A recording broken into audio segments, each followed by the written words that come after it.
而家凌晨5點半 ，Hello 大家好，我係窮爸爸 Leo。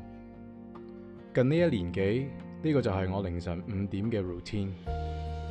我基本上每日都係咁樣開始我嘅朝早，包括星期六、星期日。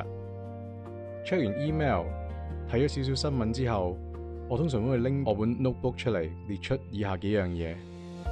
今日工作上有乜嘢要處理？屋企有乜嘢要買？小朋友嗰日嘅學校有冇啲特別安排？如果嗰一刻有 idea， 我會寫低埋下條片想講啲乜。我好清楚自己係一個好需要有規律嘅人。我知道寫低落嚟呢個動作會令我個人清晰好多。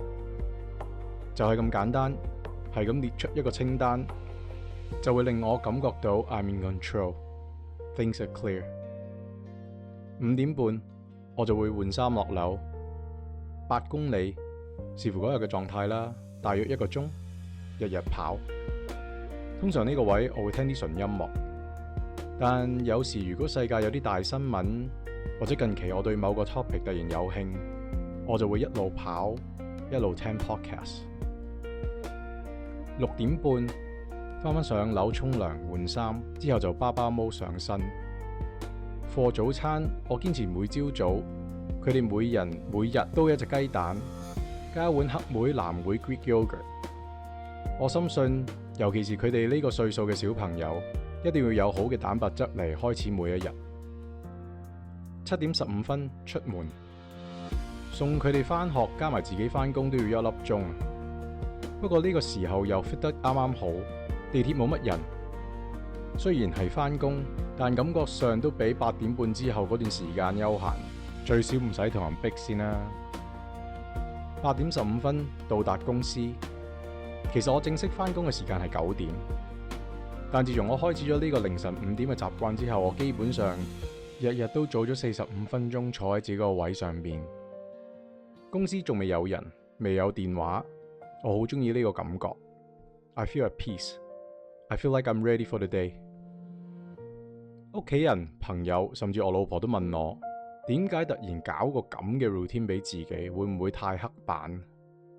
但係我發現呢個 routine 並唔係喺度限制緊我，反而係幫我減少咗混亂。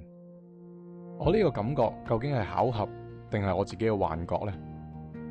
原來美國史丹福大學做過一個研究指出，當人朝早接觸自然陽光，對大腦同身體都好有幫助，因為自然陽光會刺激我哋嘅皮質醇、多巴胺同埋血清素。後來上網再揾多啲資料之後，發現又有另外一位美國精神科嘅醫生 Dr. Andrew Huberman 指出，朝頭早啱啱瞓醒嘅時候係人個腦最清晰嘅時候，亦係全日專注力最高嘅時候。呢段時間呢個狀態其實最容易令人思考、計劃、自我反省。因為呢一個無心插柳嘅習慣，我個人感覺上多咗思考嘅空間，多咗吸收嘅空間，多咗精神上嘅空間。不過唔咁長氣啦，只係純粹分享一下我每日嘅細節。如果你哋聽咗覺得幾有趣，不妨可以一試啊，睇下你哋有冇差唔多嘅效果。我係窮爸爸 Leo， 如果你中意我哋嘅 channel， 俾個 like、subscribe， 感謝。